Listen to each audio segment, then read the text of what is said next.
Bueno, les voy a hablar sobre neuritis óptica. Y como estábamos en el bloque de pediátrico, yo incluí adultos besopediátricos para hacerlo pues, mucho más amigable, ya que estábamos en ambos bloques. Y hoy en día el término de neuritis óptica se define como una desmielinización aguda, primaria o idiopática con lesión axonal del nervio óptico y o el quiasma óptico que va a producir disminución en las fibras nerviosas con compromiso de las células ganglionares. Este compromiso puede ser parcial o total del nervio óptico. Y, por supuesto, la clasificación, hoy en día contamos con una nueva clasificación de neuritis óptica que está basada en los hallazgos clínicos, serológicos y anatómicos, así como en los exámenes complementarios. Pero hoy en día sabemos que de esta nueva clasificación, que todavía, vamos a decir que está en construcción, está basada en 3 niveles, aquí le pongo parte de la misma, todavía ha tenido algunas críticas constructivas, no me refiero a críticas destructivas, y por eso todavía está en construcción, como decimos nosotros, pero es la nueva clasificación que se tendrá sobre neuritis óptica. Pero para hacerlo más sencillo, recordemos la forma de neuritis óptica típica versus atípica.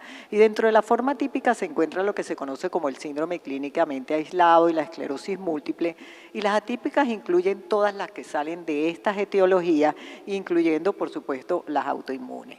Existe un grupo que se ha denominado idiopático, que ya no contamos con él, porque él entra dentro del grupo del síndrome clínicamente aislado. Y encontramos entonces que dentro de la forma típica tenemos la esclerosis múltiple y dentro de la forma típica hoy en día están, por supuesto, en la palestra las formas autoinmunes con el descubrimiento de los anticuerpos, donde encontramos la enfermedad del espectro neuromielitis, el MOC y otras que se están describiendo actualmente. Y yo les voy a hablar de lo típico para reconocer, por supuesto, lo atípico. Entonces, si conocemos lo típico, sabemos que las características están basadas en el grupo de estudio del grupo de estudio de neuritis óptica, que si bien es un estudio que se hizo anteriormente para evaluar las esclerosis múltiples, las neuritis ópticas unilaterales en esclerosis múltiple y el tratamiento, nos dejó una gran enseñanza que son las características clínicas que siguen manteniendo vigencia. ¿Cuáles son las características clínicas de esta neuritis óptica? En adultos se presenta generalmente en jóvenes entre los 18 o 20 o 45 años de edad. La incidencia es mayor en el sexo femenino, en el masculino en una proporción 3:1, siendo unilateral en el 70% de los casos. Estos pacientes presentan una pérdida subaguda de la visión en horas o días, pero se autolimita en 1 o 2 semanas. Y encontramos que en estos pacientes suelen tener dolor ocular en el 92% de los casos y a los movimientos oculares en el 90% de ellos. Y puede acompañarse de fenómenos visuales positivos como el fosfeno, fotopsia, especialmente asociado a los movimientos oculares, y un signo muy característico, el conocido fenómeno de Uthoff, que es la disminución de la visión con el aumento de temperatura y que nos habla sobre la posibilidad de una desmielinización. Encontramos que las características clínicas son una pérdida de la visión central, de acuerdo al grupo de estudio, pocos pacientes llegan a la no percepción luminosa. Y encontramos que en estos pacientes hay una alteración en la visión de bajos contrastes, y ayer que me hicieron esta pregunta se las respondo hoy porque el micrófono no funcionaba, y hoy en día la alteración de visión de contraste entre 2.5 a 1.5% se considera que es un signo de valor para usted evaluar si el paciente ha tenido una neuritis óptica, incluso porque esa sí persiste en el tiempo. Encontramos asimismo que la discromatopsia, especialmente en la gama rojo-verde, el defecto del campo visual en el 97.5%, que son escotomas centrales o centrosecales, y la presencia del defecto pupilar aferente relativo porque suele ser unilateral. Encontramos el caso típico de un femenino que se caracteriza presenta disminución visual, dolor a los movimientos oculares, disminución de la visión, discromatopsia y defecto pupilar aferente. ¿Cuál sería el hallazgo fundoscópico de estos pacientes? Podríamos encontrar 2 escenarios. Un escenario donde encontráramos una papilitis, es decir, una neuritis óptica anterior, o un disco de óptico normal, un fondo de ojo normal, que estamos hablando de la forma retrovulvar. De acuerdo al grupo de estudio, 35% se presentan en la forma anterior y lo que más predomina en los adultos es la forma retrovulvar en el 65% de los casos. Entonces, si hay una forma retrovulvar que nos está diciendo que es que el paciente no ve ni el médico tampoco. Entonces, ¿qué es lo que vemos en estos fondos de ojo? Esto nos está diciendo que el problema está ocurriendo detrás de la lámina cribosa, que corresponde a la porción melenizada del nervio óptico. Y en este caso el fondo de ojo es normal, pero en el transcurso de 3-4 semanas usted ya comienza a ver la palidez del disco con la disminución de las fibras del haz maculopapilar y la palidez especialmente del sector temporal del disco óptico. ¿Qué pasaría si tuviéramos la forma de papilitis, que es la que ocurre en el 35% de los casos? Entonces, esta nos está diciendo que está ocurriendo por delante de la lámina cribosa en las fibras no mielinizadas. Y entonces usted ve el edema del disco, el borramiento de la capa de fibras nerviosas, se pierde la excavación fisiológica y en estos pacientes en el transcurso de los días, como le dije que es autolimitada, comienza a bajar el edema del disco y ya usted comienza a ver la palidez del disco en el sector temporal, se hace evidente la excavación fisiológica y se pierden las fibras del haz maculopapilar. Bien, entonces en conclusión de esta parte, una neuritis óptica típica en un adulto sería una pérdida subaguda de la visión unilateral con dolor a los movimientos oculares, discromatoxia en la gama rojo-verde, alteración en los bajos contrastes, alteración de la estereopsis, el escotoma central o centrocecal y el defecto pupilar aferente relativo. Todo lo que se salga de este grupo se considera atípico. Bien, ¿y qué pasa con los pacientes pediátricos?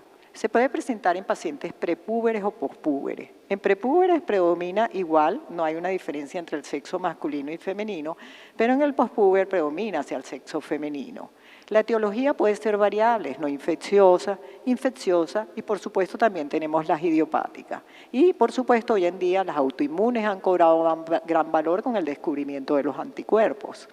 ¿Cuáles son las características entonces de un paciente pediátrico con una neuritis óptica? Se los voy a mostrar a través de un caso clínico.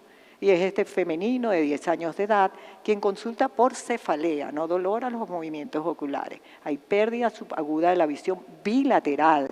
Y encontramos que en estos pacientes generalmente va precedida de un proceso viral 2 o 3 semanas previas. En estos pacientes puede haber escotomas centrales o centrocecales y el fondo de ojo, como predomina la forma anterior, vamos a ver el edema de disco, donde los podemos ver aquí, se ve la pérdida de la excavación fisiológica y usted puede ver en ocasiones pequeñas hemorragias. Estos pacientes responden muy bien a los esteroides y generalmente usted puede ver que este campo visual, con esta agudeza visual muy disminuida, estos pacientes suelen recuperar porque son esteroides dependientes y usted puede ver que este fondo de ojo tan dramático, los pacientes pueden mejorar viéndose por supuesto la palidez del disco óptico en el sector especialmente temporal con disminución de las fibras del haz maculopapilar. Pero estos pacientes a pesar de esa palidez tienen buenas agudezas visuales. Entonces, en conclusión, un paciente pediátrico con una neuritis óptica se caracteriza más por cefalea, un niño no les va a decir que le duele el ojo al moverlo, tienen pérdida visual bilateral, hay discromatoxia en la gama rojo-verde, hay disminución en los bajos contrastes, hay escotoma central o centrocecal, no hay defecto pupilar aferente porque ambos ojos están afectados, o recuerden, a menos que tenga un ojo más afectado que otro, podría tenerlo, y hay edema de disco bilateral. Y esto sería lo típico en un paciente pediátrico y suele ser precedida de un proceso viral. Entonces, esto es lo típico, lo que se sale de ahí es atípico. Entonces, ¿qué tiene diferente un adulto y un niño en las neuritis ópticas? Tendría diferente la incidencia. La incidencia es mucho mayor en pacientes adultos. Encontramos además de ello que los pacientes adultos presentan dolor ocular, los niños presentan cefalea. La frecuencia de fenómenos visuales positivos es más evidente en adultos. Un niño no les va a decir que tiene fotopsia, los movimientos oculares, fosfeno. La unilateralidad es más frecuente de adulto y la bilateralidad en niños. El defecto pupilar aferente es más frecuente en adultos, puesto que en niños suele ser bilateral. Y la neuritis óptica suele ser más retrovulvar en adultos y en niños en 50-74% suele ser bilateral. También la recuperación es mucho mejor en pacientes pediátricos. Encontramos que la recurrencia es mucho mayor en adultos. También sabemos que puede ser precedida a un proceso posviral en pacientes pediátricos. Y si en un paciente pediátrico ocurre posterior a una inmunización, vigílenlo por los riesgos de desarrollar desmielinización en un futuro. Y recuerden que la esclerosis múltiple y seguido del espectro neuromielitis y del MOC es más frecuente en adultos, mientras que en pediátricos predomina el MOC en el 50% de los casos, seguido del espectro de neuromielitis y la esclerosis múltiple. ¿Qué tienen similar las dos patologías, adultos y pediátricos en neuritis óptica? Tendrían similar que el sexo femenino es mayor incidencia, que la pérdida subaguda de la visión, que hay discromatopsia en la gama rojo-verde, que hay alteración en los bajos contrastes, que hay alteración de la esteropsis, que el escotoma central o centrocecal, que hay papilitis o puede haber edema anterior y el tratamiento. ¿Y qué exámenes complementarios solicitamos en todos estos pacientes? Solicitamos entonces, uno, hacer un campo visual y la tomografía de coherencia óptica que entra dentro de los criterios ya establecidos, que es obligatorio. El laboratorio, por supuesto, dependiendo de lo que usted sospeche. Hoy en día con los anticuerpos pedimos lo que es el MOC, Aquacorin 4, pero en pacientes pediátricos, de acuerdo a los criterios de McDonald actualizados de 2024-2025, hay que pedirle a todos los niños el MOC. Encontramos que, además de eso, la resonancia magnética. La resonancia magnética no solo cerebral, recuerden la resonancia magnética de órbita, con supresión grasa y contraste. La resonancia magnética nos dice mucho. Uno, si el paciente tiene una esclerosis múltiple, la potenciación del nervio óptico va a ser menos de la mitad de la longitud del nervio. Si el paciente tiene una impregnación en el contraste mayor de la mitad de la longitud del nervio, que puede ser bilateral o afectar del quiasma, nos habla de un espectro de neuromielitis. Y en el MOC vamos a encontrar una perineuritis. Y esa es la diferencia desde el punto de vista imageneológico. Y finalmente el líquido cefalorraquídeo, por supuesto bandas oligoclonales en pacientes pediátricos, pero como les digo, actualizaron los criterios de McDonald 2024-2025 y hoy en día contamos con las cadenas libres livianas de calpa que les puede predecir el riesgo de una esclerosis múltiple más tempranamente. Tratamiento: metilprednisolona, 1 gramo al día por 3 días, prednisona oral seguido en pacientes adultos, metilprednisolona 1 gramo al día por 5 días, otra opción, o puede usted hacer la conversión. Recuerde que lo importante no es la vía de administración, sino la dosis elevada. Y en pacientes pediátricos, ¿qué les administramos? Le damos metilprednisolona 20 a 30 miligramos por kilo día y en ellos sí hacemos una reducción gradual de los esteroides en un periodo de 2 semanas. Y de esta forma, aquí ustedes tienen la diferencia entre adultos y pediátricos. Muchísimas gracias.